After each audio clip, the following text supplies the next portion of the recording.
Panel हमारे साथ मौजूद है। Captain IC. सिंह साहब मौजूद हैं, भारतीय जनता पार्टी के प्रवक्ता हैं, नेता हैं। सर्वेश पाठक पॉलिटिकल एक्सपर्ट हमारे साथ मौजूद हैं। इसके अलावा तमाम और पॉलिटिकल पार्टीज़ के, आम आदमी पार्टी के और कांग्रेस के नेता भी हमारे साथ जुड़ेंगे। लेकिन सबसे पहले सिंह साहब आपके पास आऊँगा। ऐतिहासिक राजपथ का नाम अब कर्तव्य पथ। सबसे पहले सरकार का रिएक्शन, कितना बदलाव और इससे देश में क्या बदलेगा? बिल्कुल भूपेश जी, हमारी सरकार जब आई थी, माननीय नरेंद्र मोदी जी ने उसी टाइम ये सारी चीज़ें सोच ली थी कि हमें बहुत सारे निशान जो गुलामी दर्शाते हैं, आज 75वां हम साल मना रहे हैं, जो अमृतकाल जिसको हम कह रहे हैं, फिर भी हमारे यहाँ इतनी गुलामी की निशानियाँ नज़र आ रही थी कि हम उसको जानबूझ के, हम पिछली सरकारें उनको नहीं बदलना चाहती थी। जैसे पीछे आपने देखा होगा कि माननीय हमारे स्वर्गीय अटल बिहारी जी ने एक बार नेवी पे जो फ्लैग था उसको बदला भी था, मगर जैसे ही सरकार हमारी गई और कांग्रेस सरकार आई, वो फ्लैग वापस दोबारा लग गया।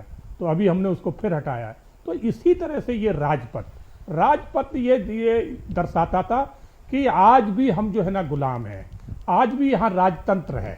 राजपथ कब? आज जब लोकतंत्र है, यहाँ प्रजातंत्र है, सबके अधिकार समान है, फिर राजपथ जैसी बातें क्यों होना चाहिए?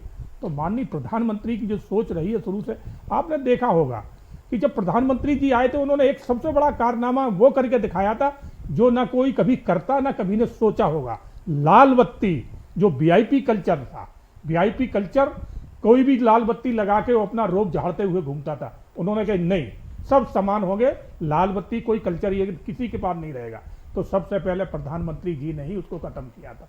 उसी तरह से ये राजपथ था, जो राजपथ के बारे में कोई नहीं सोच रहा था, ना कोई करता, क्योंकि हम जब कर रहे तो उसके ऊपर भी ये लोग जो है ना, आप देख रहे हो किस तरह से जो है डेली विरोध कर रहे हैं, कोर्ट में भी चले गए, मगर हमारा निर्णय था कि हम इस काम को करेंगे।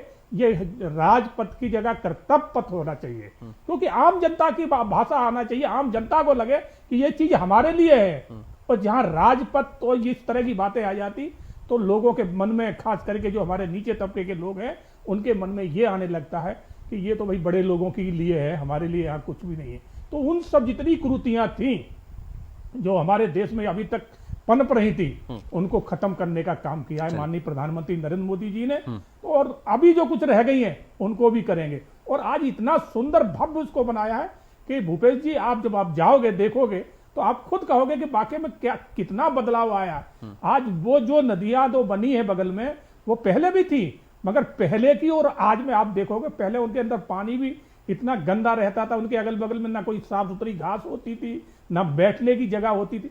आज वहां घास देखिए आप, इतनी जगह जगह से घास लाके वहां लगाई गई है, और लाइट इस तरह से वहां डेकोरेट की गई है कि जैसे कोई प्रदर्शनी लगी हो। तो एक इंडिया गेट है जिसको हिंदुस्तान की सबसे एक सुंदर जगह बोलते हैं, जो दिल्ली में आता है वो इंडिया गेट जरूर देखना चाहता है। तो उसको उसी हिसाब से होना चाहिए, मगर हमारी पिछली सरकारों ने इसके बारे में कभी नहीं सोचा। सर्वेश, सरकार की दलील है गुलामी के प्रतीकों से मुक्ति।